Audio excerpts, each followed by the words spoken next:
नमस्कार मंडळी, मी पारस. आज माझ्यासोबत आहे माझा भाऊ उत्सव जोईल, माझी छोटी बहीण मुग्धा आणि माझी काकी म्हणजे मुग्धाची मम्मी आणि मुग्धाचे पप्पा म्हणजे काका. आज आम्ही जात आहोत साई आधार अनाथ आश्रम. उत्सव आणि मुग्धा यांचा वाढदिवस साजरा करण्यासाठी साई आधार अनाथ आश्रमचं आम्ही तुम्हाला लोकेशन डिस्क्रिप्शन मध्ये देऊच. सध्या तरी आम्ही विरार ईस्टला आहोत. तिथे कमीत कमी 60 ते 70 मुलं आहेत. त्यांच्यासोबत आम्ही उत्सव आणि मुग्धाचा वाढदिवस साजरा करणार आहोत. त्यांच्यासाठी आम्ही पावभाजीचा बेत केलेला आहे. त्यांच्यासोबत आम्ही जेवू, थोडं मजा करू, गेम्स खेळू आणि मग आम्ही तिथून निघणार आहोत. हा आजचा आमचा प्लॅन आहे. तोपर्यंत तुम्ही बघून घ्या विरारचे कसे रस्ते आहेत, कसा हवा आहे आणि ते कसं ट्रॅफिक आहे. तोपर्यंत आम्ही पोहोचूच.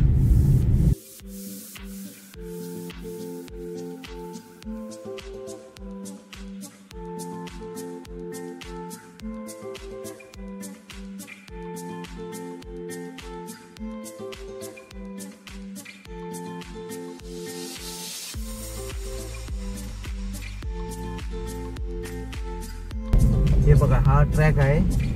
हा ट्रॅक आहे ते काय कोणती रेल्वे ती? मालगाडीच्या रेल्वेचा ट्रॅक सांगितलं होतं. गाडी नाही, बुलेट ट्रेन. Bullet train.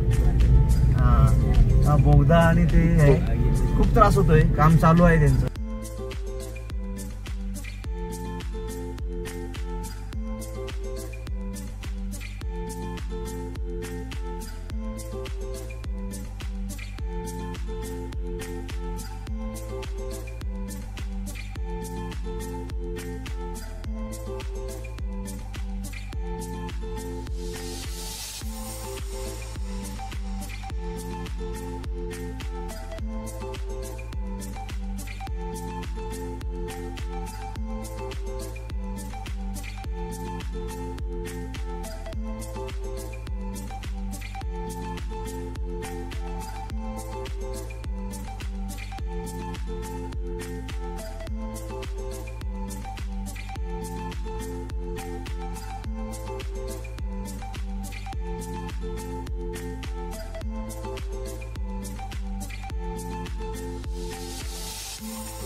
मी जेव्हा लहान होतो ना, असं मी जेवताना मॅडी हे तेव्हा आम्हाला हे पाहायला मिळत नव्हतं. याकरता मेलो, मी एखादा चोऱ्या गेल्या.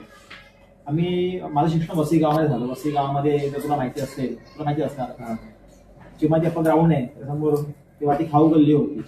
5-6 वडापावच्या गाड्या, ₹1.5 वडापाव तुला मिळायचा. तेव्हा ऐपत नव्हती माझी हो वडापाव घेण्याची. मग गर्दीमध्ये शिरायचं आणि त्याला खोटं बोलायचं की मला ₹5 दिले. त्या गर्दी कुठे वेळ वडा पाहण्याकरता. मग तो वडापाव देऊन वरती पैसे द्यायचा मला परत. ते खाऊन मग 2 ग्लास पाणी प्यायचं आणि भूक मारायचं. किंवा किंवा किंवा जवळ पैसे नसायचे, मग ते वडापाव खाल्ल्यावर बघा चुरा उरतो. त्याचा मला एक पाव आणि तो चुरा द्या ना, जर दिला तर मला नशीब. असे दिवस काढले. मग बाबा नाका आहे वसईला, तुला माहितीये वसईमध्ये बाबा नाका आहे. वसई गाव आणि वसई स्टेशन जॉईन करतो. साई मंदिर आहे. तिथे पासून मी भीक मागायचो 4थ्या वर्षीपासून वयाच्या. आणि जर कोणी आलं घेऊन तर अपेक्षा आता मला मिळणार. वास यायचा छान, सुगंध यायचा, गुलाबजाम, श्रीखंडपुरी, शिरा तुपातला. सरळ बाई आणता यायची, बाबांसमोर ठेवायची, देवासमोर. समोर काही नाही आमच्या.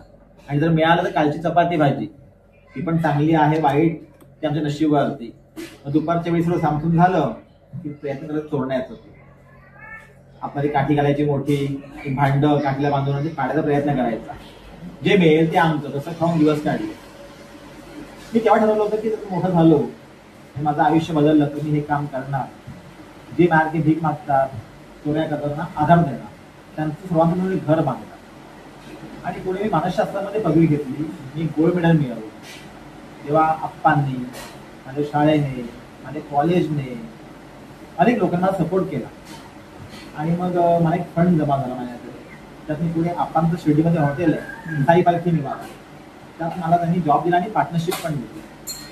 आणि मी तेव्हापासून हे काम करतो. आपण म्हणजे इकडे राहतो. इकडे राहतो. मी जवळपास 19 वर्ष हे काम करतो. मी तेव्हा माझ्याकडे पैसा नव्हता.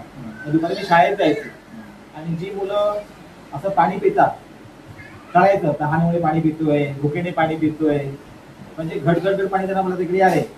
मग मी तेव्हा भजी घ्यायचो, 2 ब्रेडचे पुढे 100 रुपयात काम व्हायचं आणि बसून आम्ही पार्टी करायचो की माझा आज वाढदिवस. काटाशिवाय कोण खाण्याकरता येत नाही, त्याने निमित्त पाहिजे. मग दिसायचं चड्डी फाटली आहे त्या मुलांची, नवीन घ्यायची माझी ऐकत नाही. 60-70 चड्डी मिळायची नवीन. मग मी त्यांना चला आपण काकांमध्ये शिवून घेऊया शिंप्याकडे. 2 रुपयाचे पिकाचं खूप करून मिळायचं. माझ्या गाडीमध्ये टेम्पोत आज पण एक पिशवी आहे, अशी पिशवी आहे, जर माझी चप्पल पिशवी. मी दर शुक्रवारी, दर रविवारी, गुरुवार, मंगळवार हे जे वार आहेत देवांचे वार, त्या त्या मंदिरात जातो आणि बाहेर लोक चप्पल सोडतात किंवा विसरतात, चप्पल भरून आणतो. माझ्या मुलांना होतात, तिथल्या आदिवाशांना होतात, रस्त्यावरती गेले फिरतात त्यांना होतात. मी असं काम तेव्हा सुरू केलं.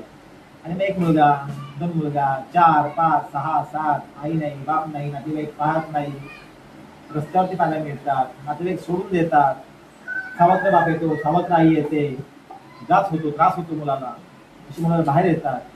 मुलं इथे आणतो, शिक्षणाची व्यवस्था करतो, तर मस्तपैकी. मी या घरात ठरवले पैसा म्हणून घेता नाही कधी, त्याची मला गरज नाही, जगाचं काम करतो. मला गरज आहे, मग ती गरज ह्याची आहे, कपड्यांची आहे. लोकांना बोलतो मला जुनं काही पण द्या, तिचे कपडे आहेत जुने झाले, नवीन घेतले मला जुने द्या. तिची चप्पल जुनी झाली, तुम्ही नवीन घेताय, जुनी मला द्या. तिची जुनी बॅग आहे, तुम्ही फेकताय, फाटली आहे, आम्ही शिवून घेऊ, ती आम्हाला द्या. लोकांना आवडतं. मुलाकडे नवीन घेताय, जुने काय करणार प्रश्न असतो. मी गोळा करून आणतो. मी मार्च, एप्रिल, मे 3 महिने फिरतो जाईल आणि जेवढ्या वह्या मिळतील, जेवढे पेन मिळतील, पेन्सिल मिळतील, कंपास बॉक्स, स्कूल बॅग जमा करतो, आपल्या मुलांना वापरतो. जेवढं उरेल लोकांना वाटप करून देतो. माझा एवढा खर्च वाचतो. मग त्यानंतर कुठे लग्न चाललंय म्हणजे आचाराला भेटतो. मालकांना भेटून उपयोग नसतो, मालक मोठे असतात, ते आचाराला बोलतो आता उरला ना मला फोन कर, जेवण उरताय वाया जाते, हा माझा नंबर मला फोन कर, मी गाडी घेऊन येईल, मालकाशी बोलेन.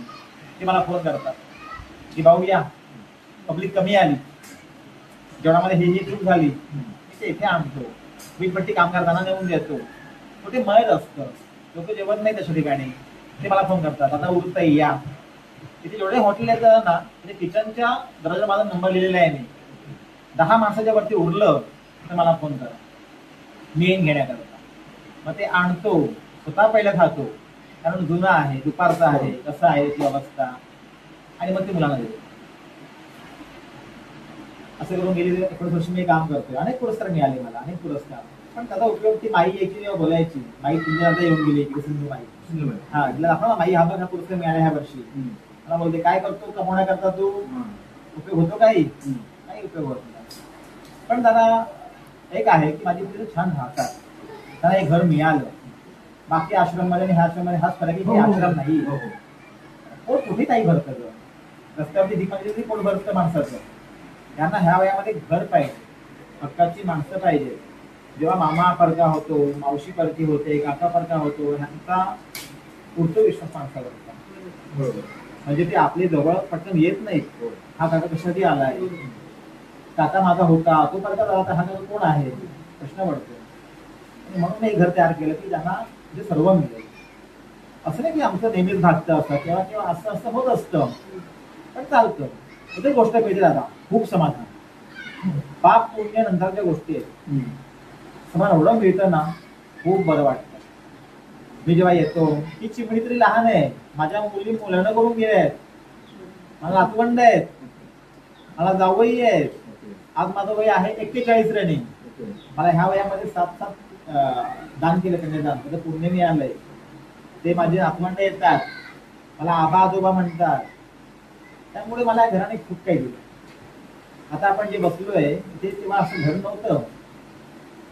मला गेल्या वर्षी 7 सप्टेंबरला गणपती बसले, त्या दिवशी मला पुरस्कार मिळाला राज्य शासनाचा, पॉवर ऑफ वन सन्मान. ती क्लिप आहे कुठे व्हिडिओवरती, युट्यूबवरती. तिथे मला भाषण करायला संधी मिळाली. राज्यपाल होते आपले, ते आता उपराष्ट्रपती बनले, CP राधाकृष्णन. त्यामुळे पॉवर ऑफ वन सन्मान हा माझा एकच सन्मान नाहीये, पॉवर ऑफ वन नाहीये. अनेक लोक उभे राहिले. जुना चप्पल दिली ती पाहिजे मोठी गोष्ट आहे. काही शर्ट दिले कोणी, आमचे नाही वापरत आम्ही घेऊन जा. काही त्याकरता फार मोठं मन लागतं. आज बाळाचा वाढदिवस आहे, ती मजा मस्ती करू शकली असते, हॉटेलला जाऊ शकली असते. आणि म्हणून म्हणतो की याकरता माणूस वेगळा असायला पाहिजे. तुम्ही लोक वेगळे राहण्याशिवाय नाही, तुमचे संस्कार वेगळे आहेत, आई बापाचे संस्कार हे खूप.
नमस्कार, मी महेश जोईल.